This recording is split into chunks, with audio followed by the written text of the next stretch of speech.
Remember when YA novels were extremely popular and everybody was gunning for movie adaptations of teen drama fantasies? The Invitation reminds me of that era. If this had come out 7 to 10 years ago, it would have been right on time.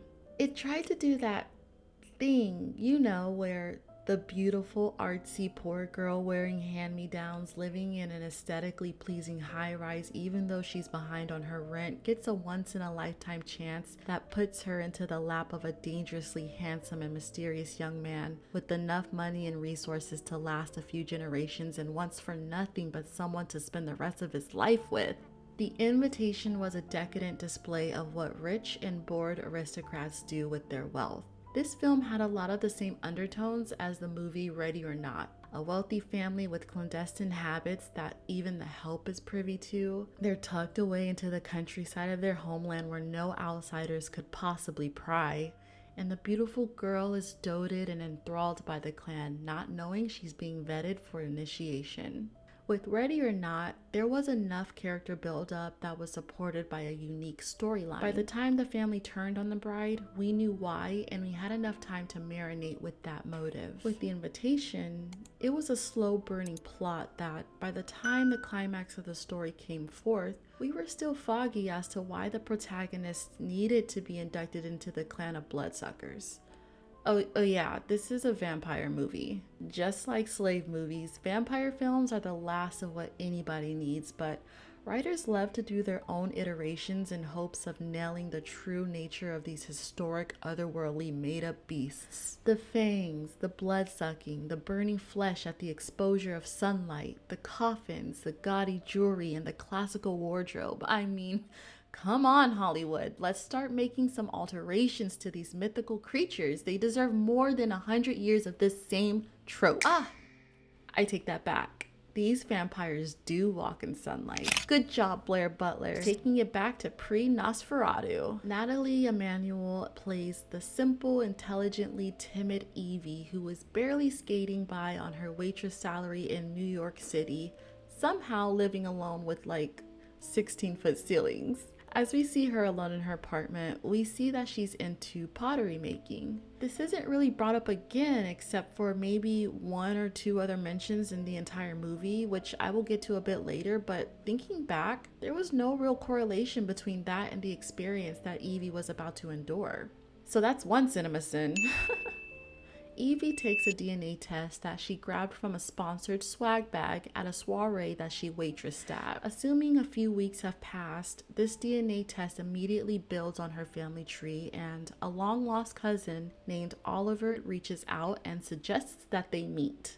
Evie consults her funny, sassy black girlfriend Grace, who is easily the comedic relief of this movie and frankly my favorite part of this whole story. She's reluctant to meet up with Oliver but agrees to do so and finds herself in a fancy, sumptuous New York restaurant that I know she couldn't afford. Oliver was definitely picking up the check on this one.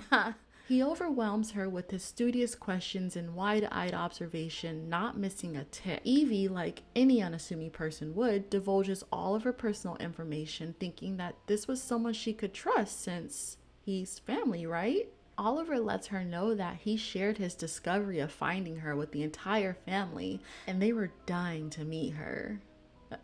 No pun intended.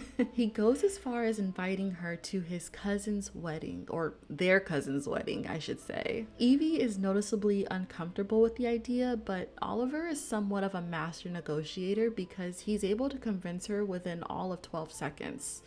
Or she's just an extreme pushover.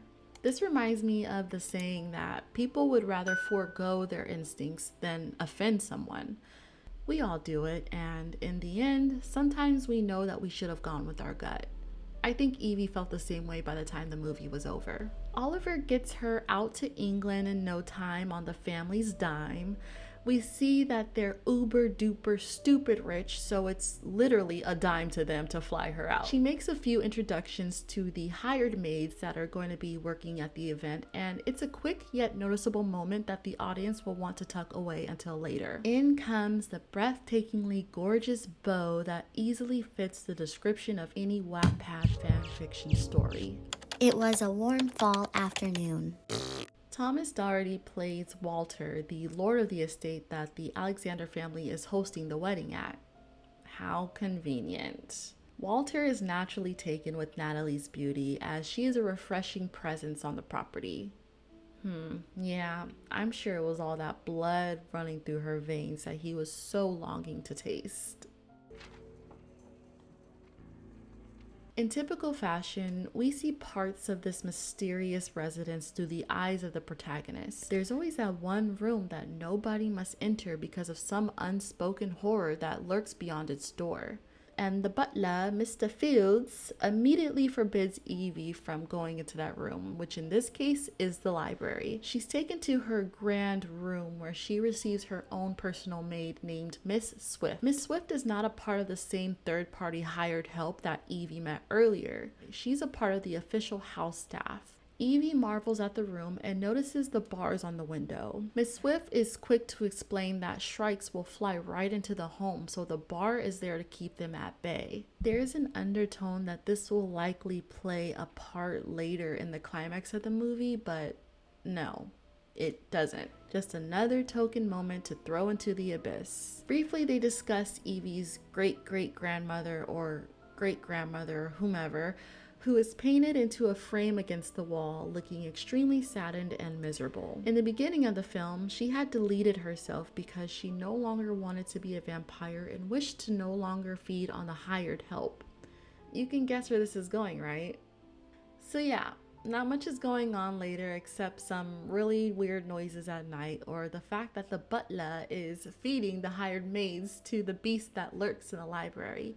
One shrike actually does end up flying into the window, giving us that good old jump scare that we all need. And then that never happens again. Walter keeps stopping by Evie's room, trying his hardest to be uncomfortably charming. He even buys her a dress that she ends up wearing to a dinner party taking place later. That's not weird, right? The host buys you a dress the same day he meets you. No, not at all. She wears it and makes this grand entrance, and everybody acts as if they've never seen a person of color look so good. They're full on gasping and clapping for this girl. I don't know about her, but if this was me, I'd be getting some serious Get Out vibes. She ends up meeting some guests by the name of Lucy and Victoria. Victoria with a K, that is. It doesn't get more sugary than that. They introduce themselves as the maids of honor, and at this point, Evie hasn't even met the bride and groom, and she doesn't seem to really question it that much either.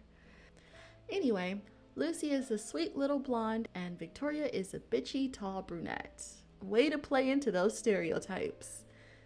There's obviously something going on, but Evie's allowing herself to be blindsided by the advances of Walter. He pulls up to the event in a fresh fit and tunnel visions his sight on Evie in her new golden dress that he so casually picked up for her. Walter takes her to the dance floor to commence the stiff ballroom dance routine that even our grandparents don't do. Eventually, he gets bored of it and asks Evie if she wants to get away, and of course, she says yes. No resistance at all. This reminds me of when I'm playing Sims and I just want my Sims to get married and move in together like a day after they met. So I love bomb one Sim until they have no option but to comply with all my advances. This love story is like that.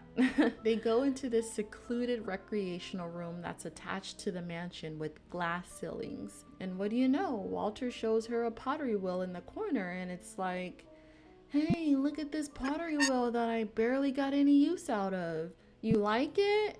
I mean, who has a pottery wheel just sitting there? It's a semi-slow build up to what we know is going to happen. Either they're gonna kiss or they're gonna get it in. Walter is staring the soul out of Evie, being so agreeable and so relatable when honestly he can't relate to her at all.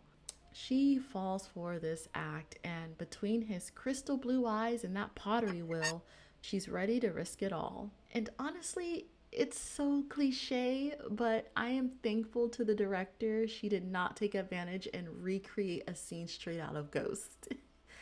That night, Evie is sleeping and she hears noises. She ends up having her first true encounter with whatever beast resides in that house. However, she is unsure if it's real or not. As expected, Walter is right there to play savior and comfort Evie in her time of vulnerability. He even ends up spending the night in her room to keep her safe. See, here is where I have to call out this type of behavior. I know this is a movie, I know it's fake, but I have to say something. Walter obviously suffers from pretty privilege. He's been able to get over on his looks and his wit, and at this point, it's gotten him into a bed with a stranger. Now, unbeknownst to Evie, he has sinful intentions, so he doesn't care if she's a stranger or not. Plus, he's a demon-possessed brute, so yeah.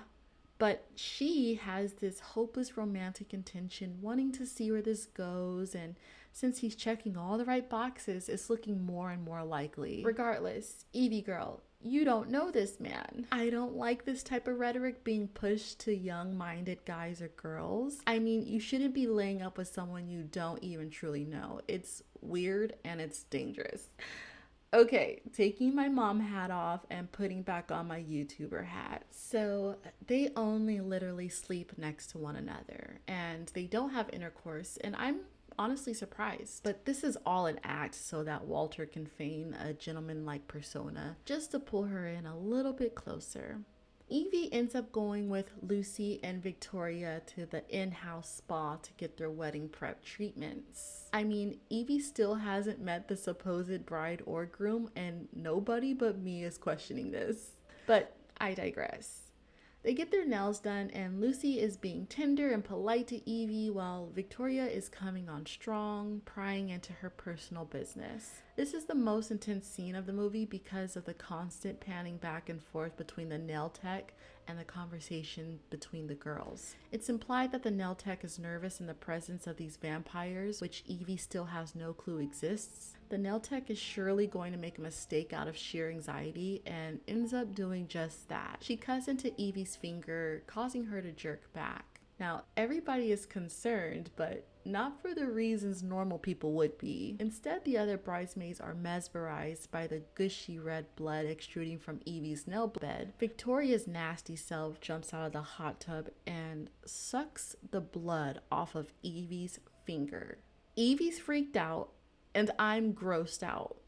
Like, they showed that part on the trailer and I almost threw up.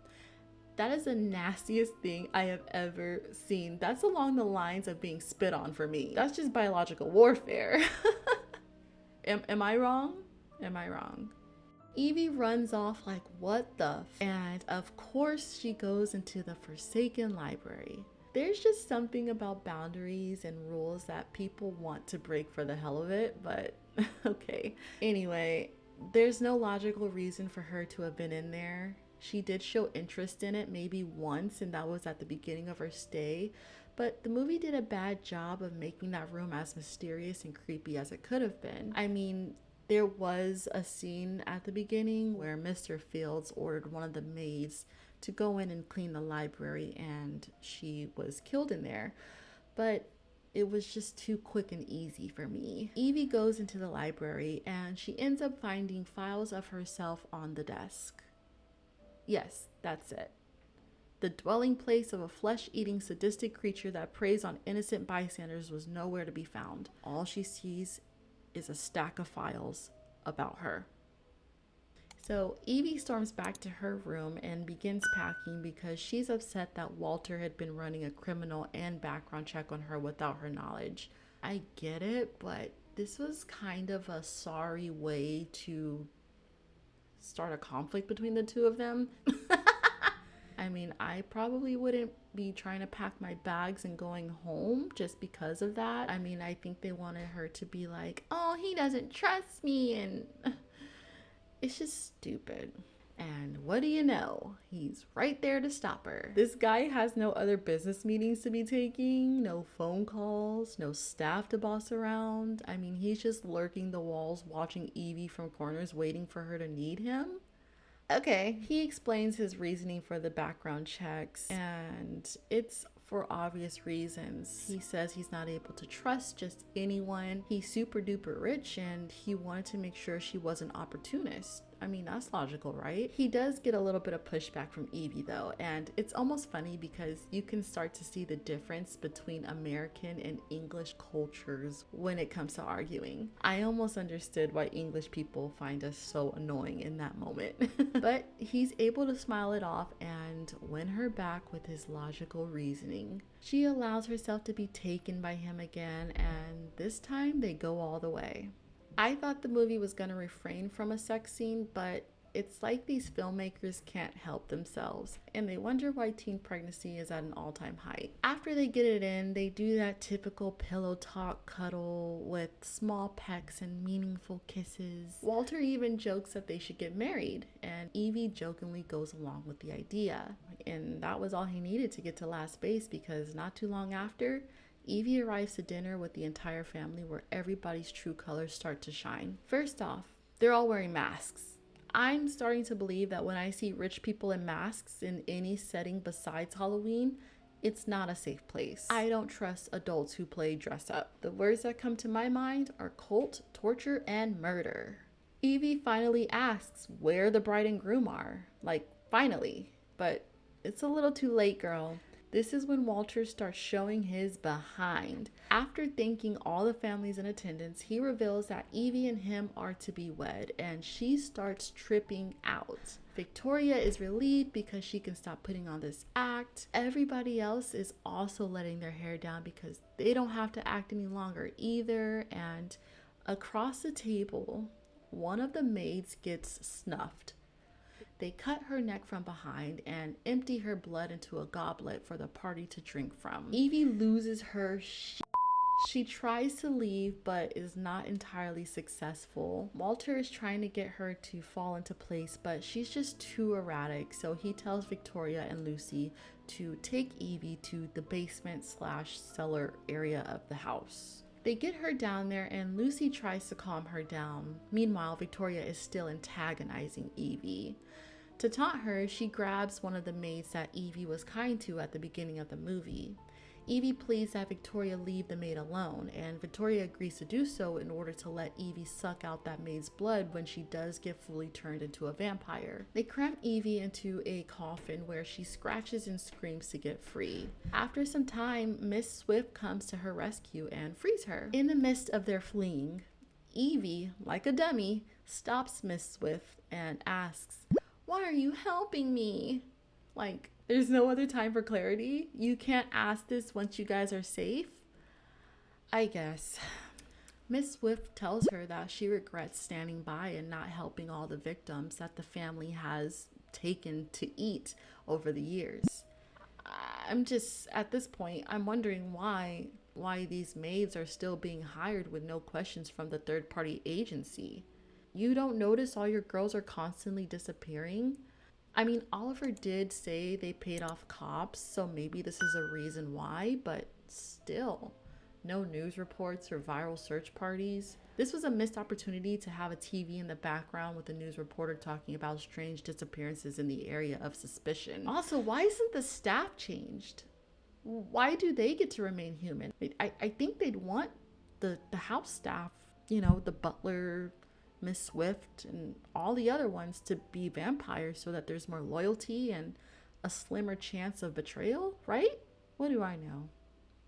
Miss Swift is eventually killed, and Evie does get away and travels to a town nearby. She sees an old woman in the window of her home and pleads for her help. One thing I've learned watching these movies is that you never stop for help, ever. Either you will get the innocent people killed, or they're not innocent at all and they're part of the killing, which is the situation that arose. The old woman and her husband were also vampires, a part of one of the families. As you would guess, they snitched on Evie and knocked her out.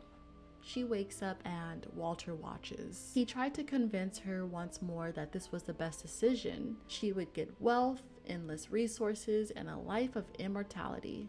For obvious reasons, Evie declined that this would be a good thing at all. Then Walter began sucking the blood out of the hired maid's ankle. Evie faints from shock. She wakes up to find herself fully clothed in a white dress, being walked down the aisle to commence the wedding ceremony.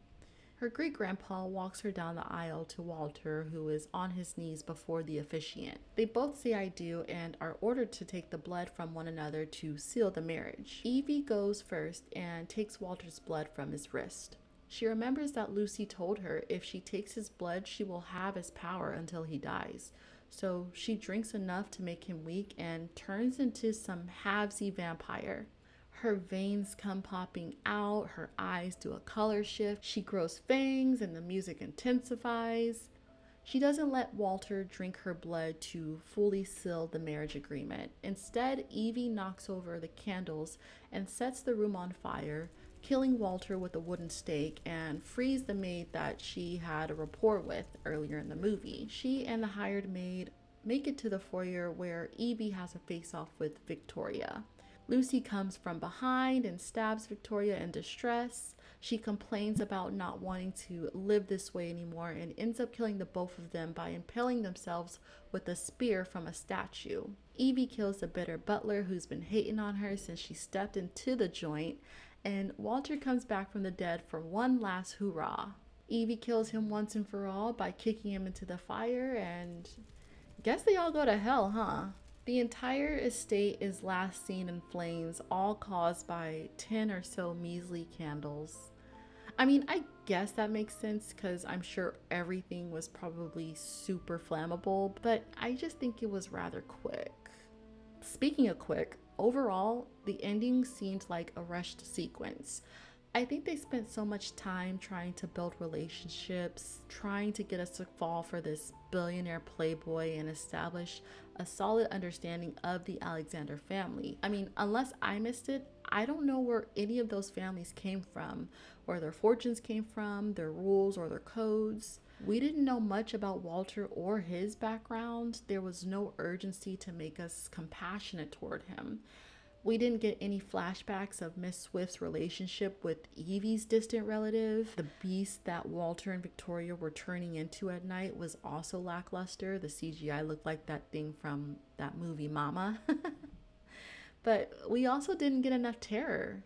The movie was riddled with jump scares, and it almost depended on them to keep people awake, I think. Also, back to her pottery making. Like, it seriously bothers me how it had no significance to the movie. I didn't mention this earlier, but Evie made a vase for the bride and groom off screen. When she first met Walter, he complimented it as she was holding it in her arm, but we never saw the vase again. I just wish it could have been used as a weapon against the butler or something, no? In the end, Evie and her best friend Grace come back to London to find Oliver, who so easily got away from all of the fire and the destruction of Walter's mansion. The movie ends with them approaching the building that he's in with a wooden bat. Yeah, no wooden stake, no silver, no none of that. A wooden bat. I just wish they would have gone in and went full NWA on him. What the f you doing, dude? I will get you your money, man. Damn it. But on the bright side, I really liked the set. I see that they used the mansion from Underworld, which I always thought was pretty cool.